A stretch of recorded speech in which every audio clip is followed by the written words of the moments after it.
Chapter 1. 10 years. A decade of marriage.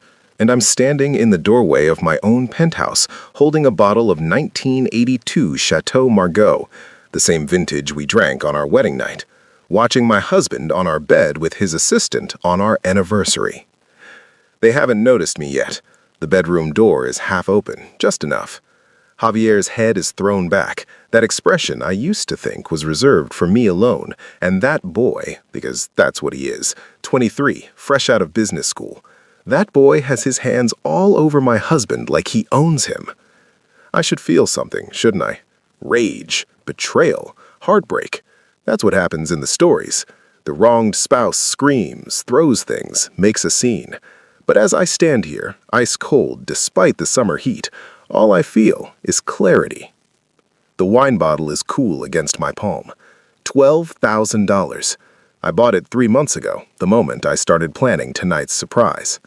Javier doesn't know I've been working from home more often. Doesn't know I've been tracking every late-night meeting, every business trip to Miami where his assistant just happened to be. I'm a forensic accountant. Pattern recognition is quite literally what I do for a living. And Javier, my brilliant, arrogant, criminally stupid husband, left a pattern so obvious it's almost insulting. 3 months ago, a charge for 2 first-class tickets to South Beach. Javier told me it was a solo trip. 6 weeks ago, a receipt from Cartier. I never received a gift, but I saw that platinum bracelet on the assistant's wrist last Tuesday. 2 weeks ago, a text notification that flashed across his laptop while he was in the shower. "Can't wait for tonight, Daddy," signed with a peach emoji. I'm not a violent man, never have been. My father used to say I had ice in my veins instead of blood, and he wasn't wrong. While my 3 older brothers were brawling their way through prep school, I was learning how to dismantle a company's financial structure with nothing but a spreadsheet and patience. Patience, that's the key. Sound, soft footsteps backing away, door closing with barely a click. I set the wine bottle on the hallway console table. $12,000 feels like a waste now, but I'll expense it to emotional damages later, metaphorically speaking. My phone is already in my hand as I walk to the elevator. I don't run, I don't storm out, I simply leave. The same way I'll leave this marriage, methodically, completely, and with everything that matters. In the elevator, descending from the penthouse, I open my encrypted notes app, the one Javier doesn't know exists, the one I've been filling for 3 months. Evidence log. 47 instances of suspicious charges, 14 fake business trips, 23 late-night meetings that ended at hotels, 6 pieces of jewelry gifted to third parties, 1 second lease agreement for an apartment in Tribeca, in Javier's name, naturally. The elevator reaches the lobby. The doorman, Marcus, smiles at me. "Good evening, Mr. Chen. Happy anniversary, sir." "Thank you, Marcus." My voice is steady, professional. "If Mr. Landry asks, I've gone to the office, emergency client situation." "Of course, sir." I've always tipped well. Loyalty costs less than people think. My driver is waiting. In the back of the town car, I make my first call. "Daniel, it's Adrian. I need you to file something for me tomorrow morning, first thing." "No, not a new client, a divorce." "Yes, really." "No, I'm fine. I'm better than fine. I need you to pull every prenup clause we wrote 10 years ago, especially the infidelity provisions." "Perfect. And Daniel, we're going to take him for everything." You might think I'm moving too fast, that I should confront him first, demand answers, give him a chance to explain. But here's what you need to understand about men like Javier Landry. They only respect power. And right now, sitting in this car with my lawyer on speed dial and a decade of financial documentation at my fingertips, I have all the power. This isn't a love story anymore. This is a hostile takeover. Chapter 2. The First Move. I don't go home that night, or the next. I check in to the Greenwich Hotel under my maiden name, Chen, not Chen Landry, and I work. But first, I go to the hotel gym. 5 a.m., empty except for one other early riser who keeps glancing at me in the mirror. I've maintained the same workout routine for 15 years, swimming, weights, and yoga. Javier used to join me in the beginning. Then he got too busy. I never stopped. The other guy approaches as I'm finishing my set. Tall, fit, wedding ring conspicuously absent. "Hey, I'm Marcus. Wait, not the doorman Marcus, different Marcus." He laughs. "You come here often?" "I'm just staying here temporarily." "Business?" "Personal." "Shame. I was going to ask if you wanted to grab breakfast after." He hands me his card. "Investment banker, Goldman, if you're ever interested in networking." I take the card politely, throw it away on my way back to my room. My laptop screen glows in the dark suite. 3 a.m. the next night. I've been at this for 6 hours, and I'm only halfway through the asset portfolio. 10 years of marriage. 10 years of building an empire together. Or rather, building my empire while Javier played CEO with money I'd legitimized. People forget that when we met, Javier was nobody. A charming junior executive at a boutique investment firm with champagne taste and beer money. His family had a name, old money, the kind that comes with yacht club memberships and trust funds. But the actual money? That dried up 2 generations ago. The Landrys were all facade. I was the one with the real assets. 32 years old, already a senior partner at Whitmore and Associates, the most prestigious forensic accounting firm in New York. I'd just closed the Sanderson case. You remember that? The pharmaceutical CEO who'd been cooking the books for 8 years? I found every hidden account, every shell corporation, every dirty penny. The IRS sent me a fruit basket. Javier pursued me like I was the prize. And God, I'd been flattered. This gorgeous, sophisticated man with his Harvard MBA and his family's social connections wanting me, the workaholic kid from Flushing who'd scholarshiped his way through Columbia. I fell for it. Fell for him. We got married at his family's estate in Connecticut. I wore Tom Ford. He wore Brioni. His mother cried photogenic tears. My mother whispered in Mandarin that I was marrying above my station and should be grateful. The prenup was my idea. I insisted on it. To protect both of us, I'd said. And Javier had signed it without reading it carefully because he was too busy planning the honeymoon in Santorini. Big mistake. Phone rings. I almost ignore it, but it's my best friend, Sophie. I answer. "Adrian Shen, you better not be wallowing." "I'm working, not wallowing." "Same thing for you. Lunch, now. I'm outside your hotel." Sophie Hahn is a litigator at Davis Polk and my Columbia roommate. She's also the only person who never liked Javier. "He's too smooth," she'd said 10 years ago, "like a game show host, all teeth and no substance." I should have listened. 30 minutes later, we're at Balthazar. Sophie orders us both steak frites and martinis. "Okay, catch me up. You found him with the boy toy, you're divorcing him, and you're taking everything, correct?" "Essentially." "Good. You look amazing, by the way. Have you been sleeping?" "Some." "Liar. But you still look amazing. It's annoying." She sips her martini. "The waiter's been staring at you since we sat down." I glance over. Young, pretty, definitely interested. I look away. "Adrian, when was the last time someone flirted with you?" "This morning. Guy at the hotel gym." "And?" I threw away his card. "Of course you did." She leans forward. "Here's what's going to happen. You're going to destroy Javier. I support this fully. But then you're going to remember that you're Adrian Chen. You're brilliant, you're gorgeous, you're rich, and you've been wasted on that cheating asshole for a decade. Men are going to line up. You're going to have options." "Sophie, I'm serious. You were always the catch. Javier just convinced you otherwise." I sit with that for a moment. Papers shuffling, keyboard clicking. Back at the hotel, I think about what Sophie said while I work through the financials. Let me explain how a forensic accountant writes a prenup. We don't just list assets. We create systems, protocols, escape hatches designed to look like standard clauses. Clause 7, Section 3. In the event of infidelity, proven by evidence including but not limited to photographic documentation, video evidence, eyewitness testimony, or financial records indicating the maintenance of an extramarital relationship, the offending party forfeits all claim to joint assets acquired during the marriage, spousal support, any business interests in which both parties hold a stake. Javier's signature is right there at the bottom, next to mine, notarized. I close the laptop and pour myself a scotch from the minibar, Macallan 18. Not as good as the 25 we kept at the penthouse, but it'll do. My phone buzzes.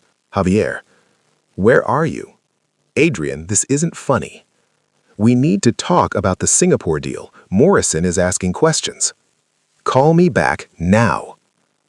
I sip my scotch and watch the messages pile up. 14 texts in the past hour, 3 voicemails I haven't listened to. I don't respond. Instead, I open my email and start composing. To Morrison Zhang, CFO, Landry Capital Partners. From Adrian Chen, Managing Partner at Whitmore & Associates. Conflict of Interest Disclosure. Dear Morrison, I'm writing to inform you that due to personal circumstances, I will be recusing myself from all financial oversight of Landry Capital Partners effective immediately. As you know, my role as the firm's forensic accountant has been vital to maintaining investor confidence and regulatory compliance. I recommend you conduct an independent audit of all accounts, particularly those managed personally by Javier over the past 6 months. You might find some irregularities.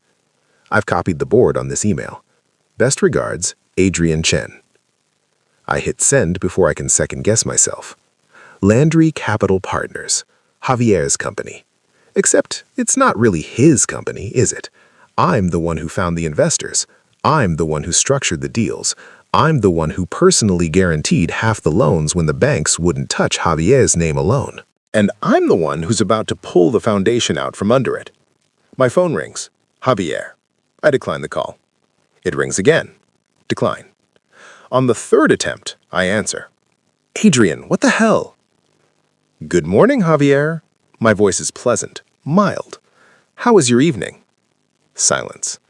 Then, where are you? Why didn't you come home? I had an emergency with a client. I texted you.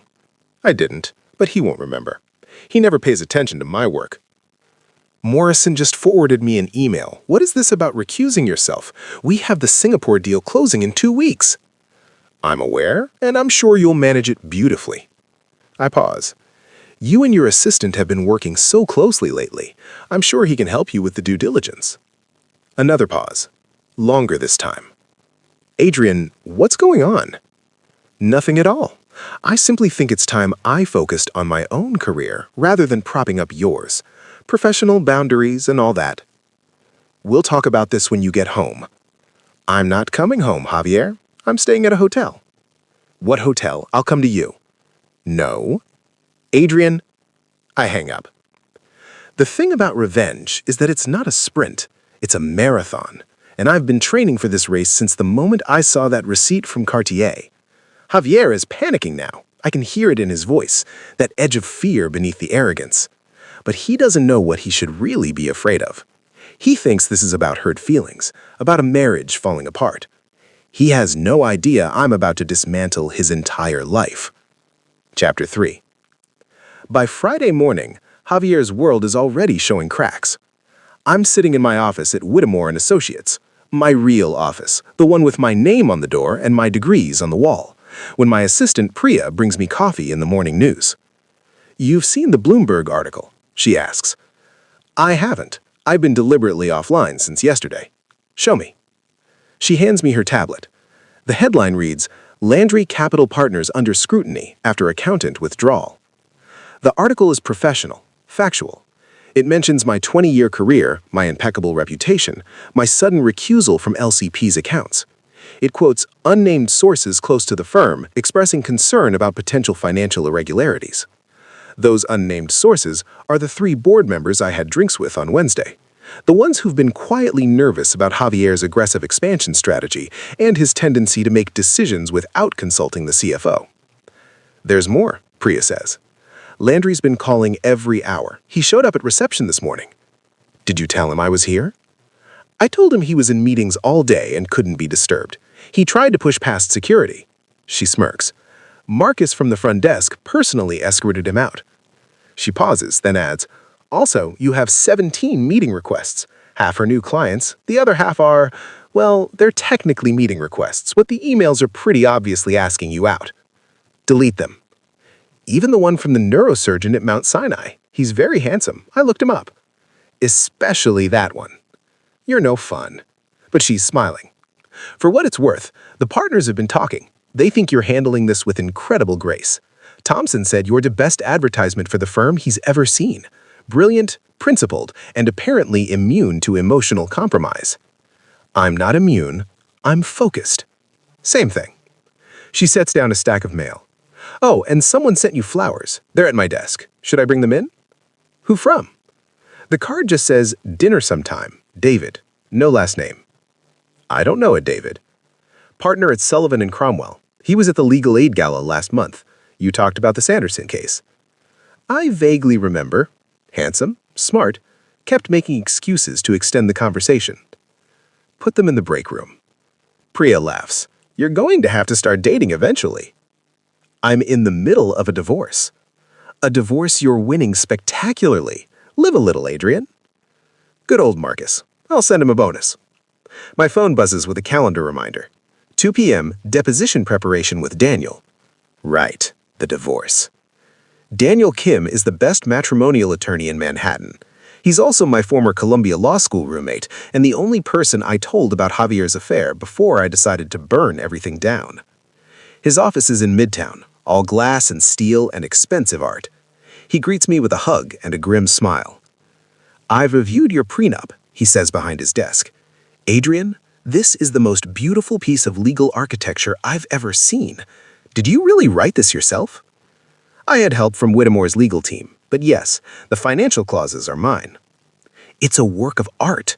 Javier is going to lose everything. That's the idea. Daniel opens a folder. Let's talk evidence. You mentioned you have documentation. I hand him a USB drive.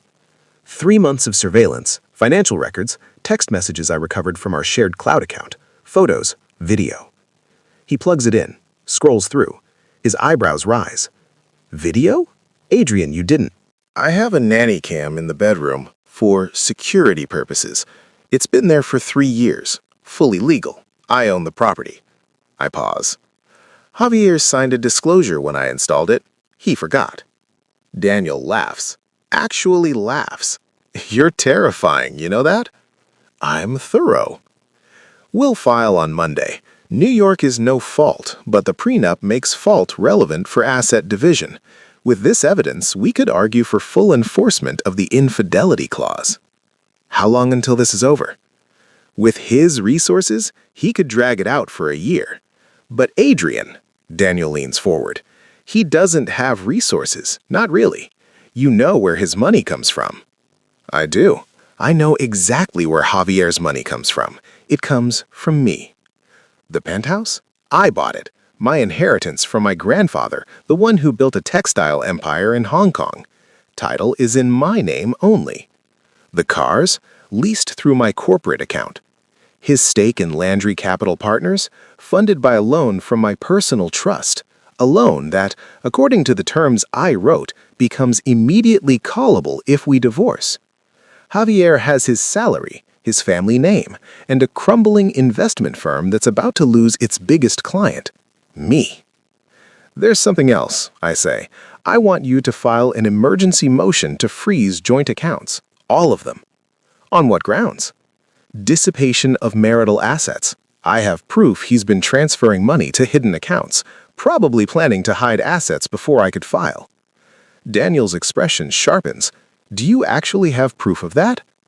I will by Monday. Sound. Keyboard typing. Mouse clicking. Because here's the thing about being a forensic accountant married to a man who thinks he's smarter than you. You have access to everything, every password, every account, every digital footprint. Javier changed his banking passwords 3 weeks ago, thought I wouldn't notice, but he used the same pattern he always uses. Our wedding date reversed, with his mother's maiden name. Took me 40 seconds to crack. And what I found in those accounts was beautiful.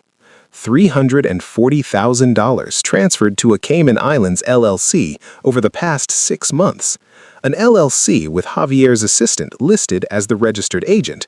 Money that was supposed to be going into LCP's operating fund. That's not infidelity, that's embezzlement. I'll have the documentation to you by Sunday night, I tell Daniel. He whistles low. You're not just divorcing him, you're destroying him. Yes. Adrian, are you sure? This is scorched earth. I think about Javier's face when he's sleeping his assistant, that expression of pure, thoughtless pleasure, like I don't exist, like 10 years of marriage, of partnership, of building a life together means nothing. I'm sure. You're probably wondering if I still love him, if underneath all this cold calculation and legal maneuvering, there's a part of me that's heartbroken, that wants him to come home, apologize, beg for forgiveness. And maybe there is.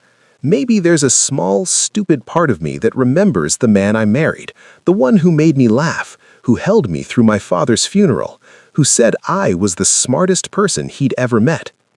But that man is gone. Or maybe he never existed, and I'm done being the fool who believed in him. Chapter 4. Saturday night. Javier finally tracks me down. I'm still at the Greenwich Hotel, working through the final asset analysis, when the front desk calls. Mr. Chen, there's a Mr. Landry here to see you. He's quite insistent. Of course he is. Send him up. I close my laptop, pour 2 glasses of scotch, and wait. The knock when it comes is sharp, angry. I open the door. Javier looks like hell. His hair disheveled, his shirt wrinkled. I've never seen him wrinkled, and there are dark circles under his eyes. Good. Adrian, he says, and his voice cracks. Please, can we talk? I step aside, let him in. He walks to the window, back to me, shoulders tense. I don't understand what's happening. The firm is in chaos. Morrison is talking about an emergency audit. The Singapore investors are pulling out. And you, he turns, you won't even talk to me. I'm talking to you now. You know what I mean. What's going on? Is this about work? Am I angry I didn't consult you on the Morrison promotion? Because we can fix that. It's not about Morrison. Then what? Adrian, please, just tell me what's wrong. I hand him one of the glasses. He takes it automatically.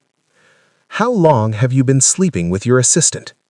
The glass slips from his hand, shatters on the hardwood floor. Scotch spreads like blood. What? How long? His face goes white, then red, then white again. Adrian, I don't know what you think you saw. I saw you. Tuesday night, our anniversary.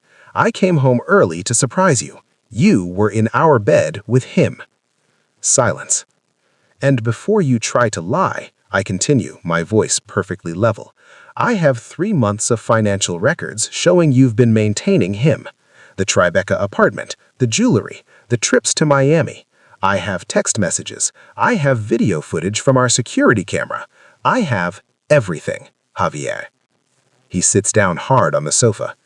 Adrian, it didn't mean anything. Don't. It was just sex. I love you. You have to know that. I don't have to know anything. What I know is that you've been lying to me for months, stealing from me, from the firm. $340,000, Javier. Did you think I wouldn't find it? His head snaps up. That's not stealing, that's my money. It's marital assets, being transferred to an offshore account in your lover's name. That's embezzlement. That's fraud. And when I submit this evidence to the SEC on Monday, you're going to prison. You wouldn't. I meet his eyes. Try me. He stands, paces.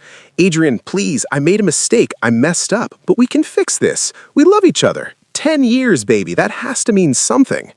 It meant something to me. Apparently, it meant nothing to you. That's not fair. Fair? I laugh.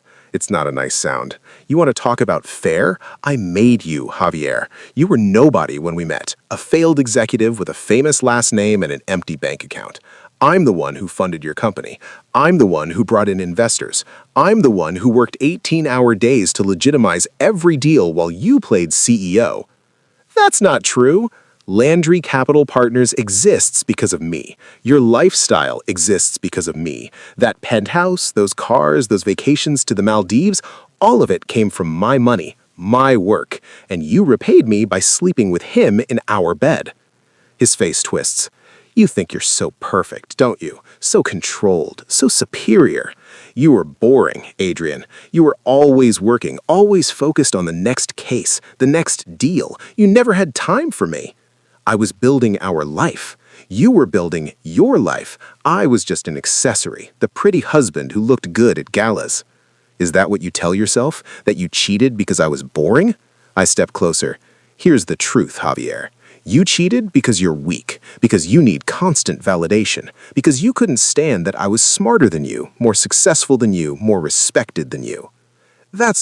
I got 17 meeting requests yesterday. Half were new clients, half were men asking me out.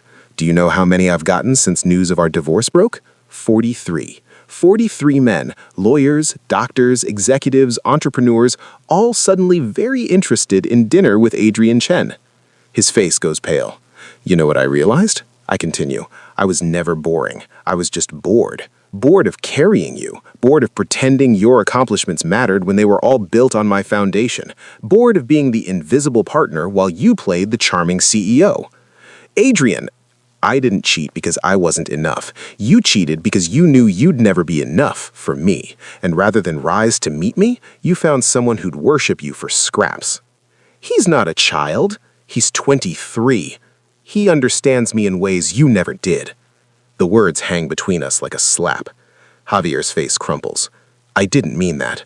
Yes, you did. Adrian, get out. Please, get out. He doesn't move, so I do. I walk to the door, open it, leave now, or I call security and have you removed. Again. He walks to the door, stops in front of me. This isn't over. You're right, it's not. It's going to get much worse. Monday morning, my lawyer files for divorce. By Monday afternoon, the SEC will have a comprehensive dossier on your financial crimes. By Tuesday, you'll be explaining to the board why you've been embezzling company funds, and by Wednesday, you'll be served with a restraining order. You can't do this. Watch me. He leaves. I close the door. And then, only then, do I let myself feel it. The rage, the hurt, the betrayal. I pour another scotch, drink it in one swallow. My phone buzzes. A text from Daniel. Paperwork ready? Filing at 9 a.m. Monday. You okay? Me. I'm fine. I'm better than fine. Because I am. For the first time in 3 months, I feel clear, focused, free. Javier thought he could have both, the respectability of marriage to me and the excitement of his little affair, the financial security I provided and the thrill of stealing from me.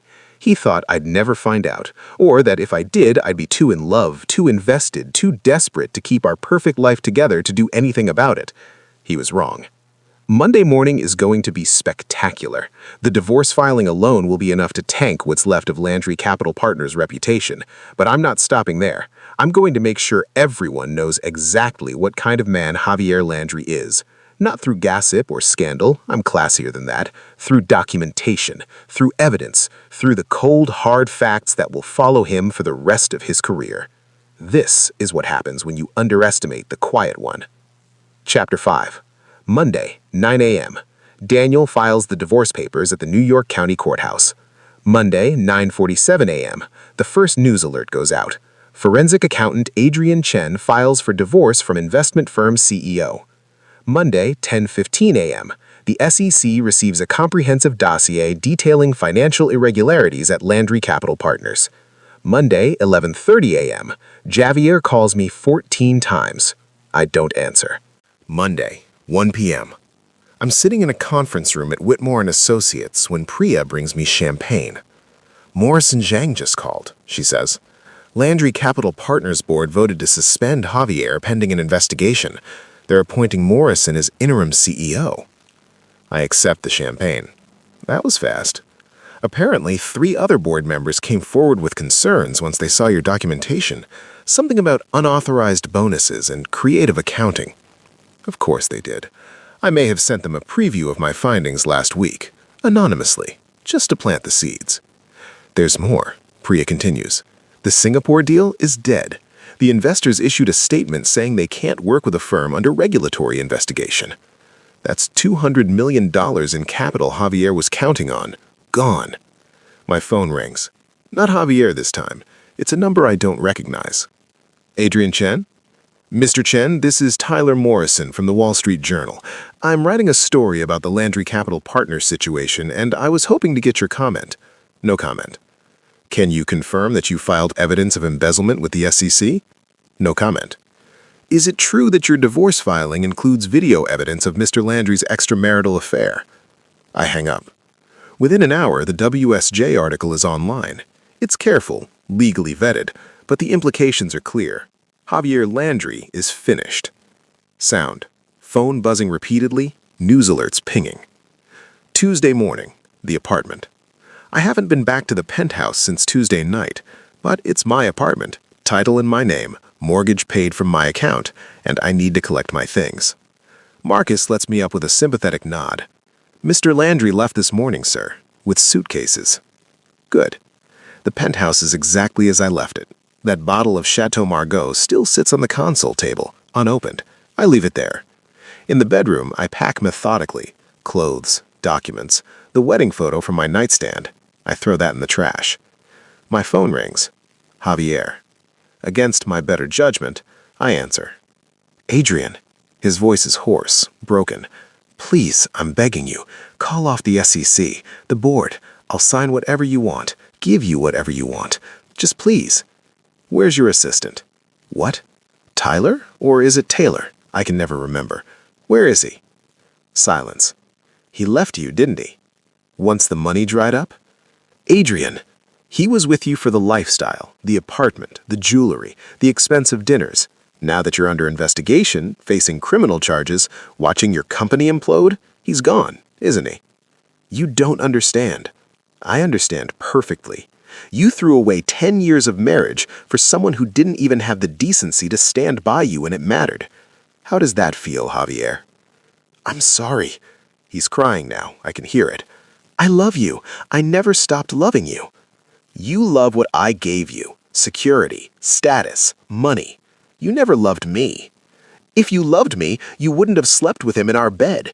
If you loved me, you wouldn't have stolen from me. If you loved me, you would have respected me enough to end things before destroying everything we built. Please, I'll do anything. Sign the divorce papers, agree to every term, and maybe I'll consider not testifying when the SEC brings charges. You'd do that? No. But it'll give you hope for a few days. Consider it a parting gift. I hang up. Wednesday, the restraining order is served. Thursday, Landry Capital Partners announces it's entering voluntary liquidation. The investors are gone, the clients have fled. Morrison sends me a polite email thanking me for my years of service and asking if I'd consider consulting on the wind-down process. I decline. Friday, 1 week since I found Javier with his assistant. I'm back at work, real work. I've taken on 3 new clients. A tech startup needing help with due diligence, a nonprofit investigating donor fraud, and a private equity firm looking to acquire a manufacturing company. My calendar is full, my bank account is fuller, and Javier's attorney calls to inform me that his client agrees to all terms of the divorce settlement. All of them? I ask. Every single one. Mr. Landry just wants this over with. Of course he does. The final accounting. The penthouse? Mine. The cars returned to the leasing company. I'll buy my own. Landry Capital Partners dissolved. Javier keeps his debts. The Cayman Islands account frozen by the SEC. Contents to be returned to LCP's creditors. Javier's stake in our joint investments forfeited per the prenup. Spousal support $0. Total time from discovery to divorce filing 1 week. Total time from filing to settlement 2 weeks. I've seen corporate takeovers that took longer. People ask me if it was worth it, if I feel better now that I've destroyed him. And the truth is, I don't know. I don't feel triumphant. I don't feel vindicated. I just feel empty. Like I won a war but lost something essential in the process. But at least I won. At least I'm not the one left with nothing but regrets and criminal charges. At least I have my dignity. Chapter 6. 3 months later. The thing about being newly single after a high-profile divorce is that suddenly everyone wants to know if you're okay. And by know if you're okay, they mean see if you're available. Monday, the neurosurgeon from Mount Sinai sends another email, this time with tickets to the Met Opera. I politely decline. Tuesday, a senior partner from Kirkland & Ellis coincidentally bumps into me at my regular coffee shop, asks if I'd like to grab lunch sometime. I tell him my schedule is packed. Wednesday, Sophie brags me to a gallery opening in Chelsea. Within 20 minutes, I've been approached by an art dealer, a tech entrepreneur, and someone who claims to be a creative consultant, but is clearly just rich and bored. "See?" Sophie whispers. "I told you, you're a catch. I'm a recently divorced workaholic. You're a brilliant, gorgeous, rich, recently divorced workaholic. There's a difference." Wednesday, I have coffee with James Wu to discuss his case. We spend 2 hours dissecting the Ponzi scheme, and then he asks very carefully if I'd be interested in dinner. "As colleagues?" I ask. "As potentially more than colleagues, if you're open to it. No pressure." I appreciate the honesty. "Can I think about it?" "Of course." Friday, I'm swimming laps at my gym when I notice someone in the next lane matching my pace. When we both stop, he grins at me. "You're fast." "I've been swimming for 20 years. "It shows."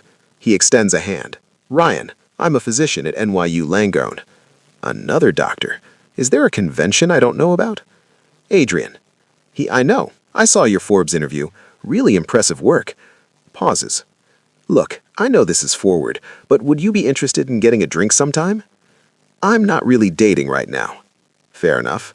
But if you change your mind." He hands me his card. I take it. Don't throw it away this time. Saturday evening. I'm at Maria for a business dinner when I see him. Javier is at the bar alone. He's wearing a suit I don't recognize, something off the rack, nothing like the custom pieces he used to wear. His hair needs cutting. He's lost weight. He looks small. My dinner companion, a potential client from a fintech startup, follows my gaze. "You know him?" "I used to." "That's Javier Landry, right? I heard his firm collapsed. Something about embezzlement?" "Something like that." "Rough. I heard his husband left him." He looks at me. "Wait, you're Chen. You're the husband." "Ex-husband." "Damn, that must be weird." "It's fine." But Javier has seen me, seen us. His eyes linger on my companion, young, attractive, clearly interested, and something in his face crumbles. I should leave, walk out before he approaches, but I can't seem to move. The dinner ends. My companion asks if I'd like to get drinks. I decline politely. He looks disappointed, but hands me my card anyway. "Think about it," he says. "I think we'd have fun together." After he leaves, Javier slides off his bar stool and walks over. "Adrian?" "Javier. You look good." "Thank you." Your dinner companion seemed interested. He was a potential client. "Right, just a client." He laughs bitterly. "I saw the flowers in your office last week when I came by to drop off the final settlement paperwork. Red roses. Must have cost a fortune." "I didn't ask for them." "No, you never had to ask. That's what I'm realizing now." He runs a hand through his hair. "I've been seeing things. Articles about you, photos from events. There's always someone in the background trying to get your attention. The tech guy at the Robin Hood Foundation gala, the attorney at that charity auction. Even Tyler saw it." "Tyler?" "My assistant. Ex-assistant.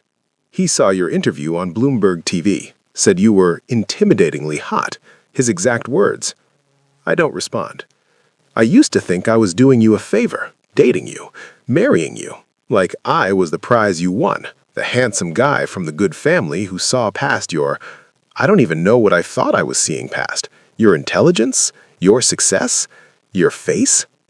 Javier, you were always the catch, weren't you? And I was too stupid and too arrogant to see it." Awkward silence. He says, "I heard you made senior partner at Whitmore." "I offered me Morrison's position." "Congratulations." "And you?" He laughs. "It's bitter. I'm working at my cousin's real estate firm, entry level, answering phones. It's humbling." "I'm sorry." "No, you're not." He's right. I'm not. The SEC dropped the charges. Insufficient evidence. Turns out Tyler, remember him, he had documented everything, showed them proof that I'd been coerced, that he was blackmailing me. I raise an eyebrow.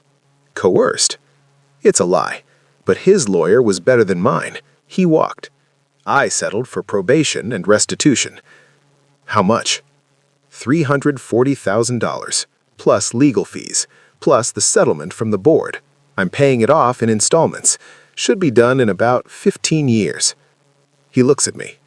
He's moved on already, by the way. Tyler. Saw him last week with some other older guy, some tech investor. They were laughing. And you? Me? I'm here, alone, watching my ex-husband get hit on by his dinner date while I drink cheap scotch and contemplate my life choices. Javier. It's fine. I deserve it. He signals the bartender. Can I buy you a drink, for old time's sake? I should say no, should walk away, but instead, I nod. We sit at the bar, order scotch, don't speak for a long moment. I saw your interview in Forbes about financial transparency in marriage. It was good, brutal, but good. It wasn't about you. It was absolutely about me. He's not wrong. I never apologized, not really. I'm sorry, Adrian, for all of it, for the cheating, for taking you for granted, for being so stupid that I threw away the best thing in my life. Javier, I don't want you back. I know that's not happening. I needed you to know that I know what I lost, that I know it was my fault. I look at him, really look at him. This man I loved for 10 years, this man I married, this man I destroyed. Do you want to know something? I ask. What? I knew about Tyler before I saw you that night. He goes still. What? I'd known for 2 months. I hired a private investigator, had proof, could have confronted you any time. Then why didn't you? Because I wanted to make sure, wanted to have every piece of evidence, every document, every recording. I wanted to be absolutely certain that when I acted, it would be decisive, final, no room for you to maneuver or charm your way out of it. You planned all of this, every single step. He drains his scotch, orders another. Jesus Christ, Adrian, you're terrifying. You hurt me, betrayed me, stole from me. Did you really think I'd just roll over? I thought you loved me. I did love you. That's why it had to be complete. If I'd left any thread connecting us, any possibility of reconciliation, I would have gone back.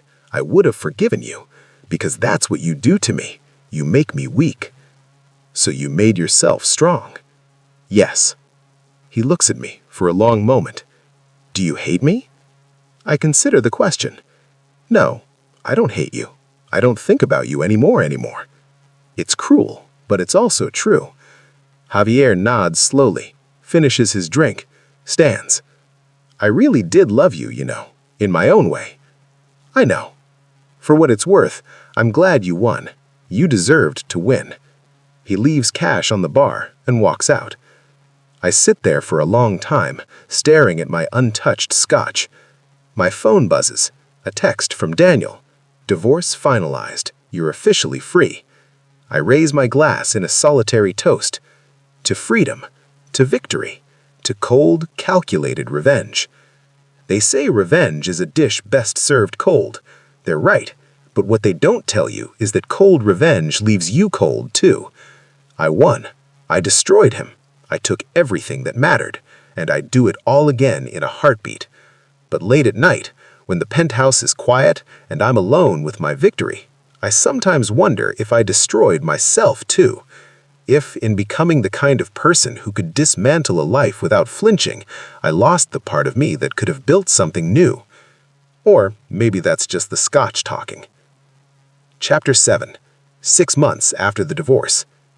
I'm at a charity gala for the New York Legal Aid Society. Black tie, open bar. The kind of event Javier and I used to attend together, playing the perfect power couple. Tonight, I'm here with Sophie, who's currently betting on how many phone numbers I'll collect before the night is over. I'm saying at least 5, she says, sipping champagne. I'm not collecting phone numbers. You don't have to collect them. They'll collect themselves. Look, 3 o'clock. That guy's been staring for 10 minutes. I glance over. Finance type. Handsome. Wedding ring noticeably absent. Ignore him. Adrian, you can't ignore every attractive man in New York. There won't be any left. I'm not ignoring them, I'm just selective. You're impossible. But seriously, how are you? And I want a real answer, not the "I'm fine" you give everyone else. I consider the question. I'm good. Really good, actually.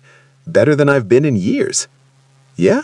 The work is challenging. I'm taking on cases I actually care about instead of just maintaining Javier's empire.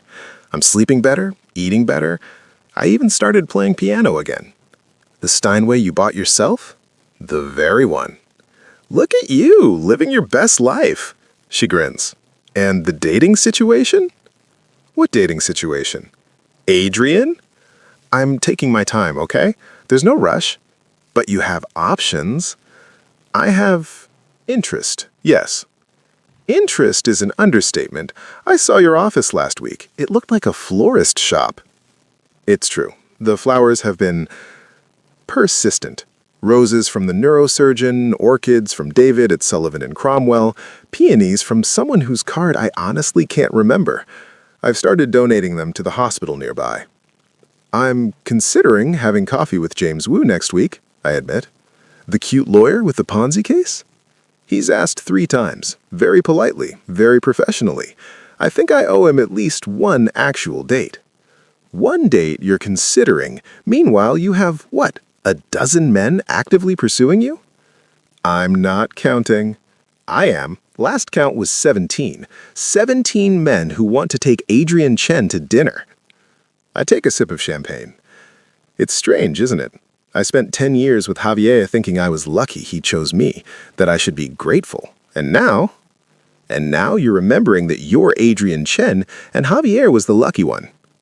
Before I can respond, someone taps my shoulder. Adrian Chen? I turn. The man is younger than me, maybe 35. Dark hair, warm eyes, lawyer's suit. Handsome in an understated way. James Wu, I say, surprised. I didn't know you were coming. Last-minute decision. My firm bought a table. He smiles. I was hoping I might run into you. Sophie gives me a knowing look and melts away into the crowd. So, James, about that coffee next week. We talk for 20 minutes, then 30, then an hour. He's easy to talk to, funny, doesn't try too hard. Can I be honest with you? He asks eventually. Please? I know you're being pursued by half of Manhattan right now. I've seen the flowers, heard the rumors, and I get it. You're brilliant, successful, gorgeous, and freshly single. Everyone wants their chance. But I don't want to be everyone. I don't want to send flowers you're going to donate or make grand gestures you'll politely decline. He pauses. I want to be the person you choose when you're ready to choose, even if that takes months, even if it takes a year. I study him. That's very patient of you. I'm a good lawyer. Patience is part of the job. And if I'm not ready for a year, then I'll still be here, probably still working on this Ponzi case. He smiles. Look, I'm not trying to pressure you. I just want you to know that when you decide you're ready for coffee, for dinner, for whatever, I'm interested, genuinely interested, not in the divorce story or the revenge narrative or the Forbes profile. In you. Before I can respond, there's a commotion near the entrance. Javier has arrived.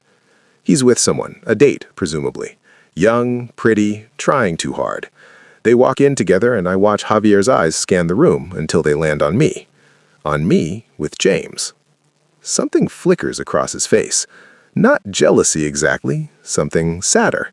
Recognition, maybe, of what he lost. Is that, James asks, my ex-husband, yes. Should I make myself scarce? No. Actually, would you like to dance? James's eyebrows rise. Dance? Unless you have 2 left feet. I was on the ballroom team at Yale. Of course you were. He leads me onto the floor. I can feel Javier watching me, can feel the weight of his gaze as James's hand settles on my waist, professional and respectful. I'm using you to make a point. Is that terrible? Depends on the point. That I've moved on, that I'm fine, that I'm better than fine. Then use away. I'm happy to be a prop in the Adrian Chen comeback story. But he's not a prop. As we move across the floor, I realize James is just nice, present, interested without being pushy. everything Javier wasn't. The song ends. We separate. James hands me his card. Again. Think about that coffee. No pressure, no timeline. Just think about it. I take the card. This time I don't throw it away. Later that night, I'm back at my penthouse. My penthouse, not ours. I've redecorated, new furniture, new art, new sheets that Javier has never touched. The piano I bought myself, a Steinway Model B, sits in the corner of the living room. I play for an hour. Chopin, Debussy, Bach. I haven't played in years. Javier always said it was too loud, asked me to stop so he could take business calls. Now, I can play as long as I want. My phone buzzes. Multiple messages. Sophie, saw you dancing with James. He's perfect for you. Don't mess it up by overthinking. David, saw you at the gala tonight. You looked incredible. Dinner soon? Still thinking about those opera tickets. They're for next month if you change your mind. Hope you're well. Coffee sometime? I scroll through them all. 17 men, Sophie said. 17 men who see me now, who want me now. Not because Javier made me valuable, because I always was. The final message is from an unknown number. You looked happy tonight, dancing, smiling. I forgot what your real smile looked like. I'm glad you're finding it again. I'm sorry I ever made you hide it. Jay. I stare at the message for a long time. Then I delete it. But I don't block the number. Not yet. Music softly in the background. I open my laptop, not to work, but to finally respond to some of these messages. Not all of them. I'm not ready for all of them. But maybe I'm ready for one. To James Wu. From Adrian Chen. Coffee. James, how's Thursday at 10 a.m.? There's a place in Tribeca I've been meaning to try. Adrian. I hit send before I can second-guess myself. The response comes within minutes. James. Thursday is perfect. I'll bring my notes on the case, or we can just talk, whatever you prefer. Me. Let's start with talking. We can get to work later. James. Sounds perfect. See you Thursday. I close the laptop. Stand at the window overlooking Manhattan, my city, my life, my terms. Sophie was right. I have options. 17 of them apparently, maybe more. Men who see what Javier couldn't, that I was never the lucky one in that marriage. He was. But here's the thing about options. Having them doesn't mean you have to take them all. It means you get to choose, carefully, thoughtfully, at your own pace. Maybe I'll go to coffee with James on Thursday. Maybe it'll lead to dinner. Maybe it'll lead to something more. Maybe I'll keep accepting flowers from the neurosurgeon and declining his invitations. Maybe I'll finally listen to David's voicemails and see what he has to say. Or maybe I'll do none of it. Maybe I'll take another 6 months to just exist, to play piano and take cases and have drinks with Sophie and remember what it feels like to be just Adrian. Not Adrian and Javier, not Adrian the wronged spouse, not Adrian the divorce story. Just Adrian. The man who stayed faithful even when his husband didn't. The man who built an empire while his partner played pretend. The man who, it turns out, is exactly the kind of catch people have been trying to tell him he is for months. I was never unattractive. I was never boring. I was never less than. I was just with someone who needed me to think I was so he could feel like more. Another message. This one from a number I don't recognize. I open it. Hi, Adrian. This is Michael from the Art Dealers Association Gala last month. I know this is out of the blue, but I haven't stopped thinking about our conversation about forensic accounting in art fraud. Would love to continue it over dinner sometime. No pressure. Michael. I smile. 18. I don't respond. Not tonight. Tonight is for me. For piano. For champagne on my balcony. For looking out at the city and knowing that I won. Not just the divorce, not just the assets, not just the revenge. I won myself back. And that, in the end, is the best victory of all. They say the best revenge is living well, and I am living well. Not because I destroyed Javier, though I did, thoroughly and without remorse, but because I remembered who I was before him, who I was always meant to be. The man who has 17 men, 18 now, vying for his attention and the power to choose none of them, all of them, or just one on his own timeline. The man who doesn't need to rush into anything because he knows, finally, that he's worth the wait, that he always was. This is what happens when you underestimate the quiet one. We don't just win, we thrive. The end.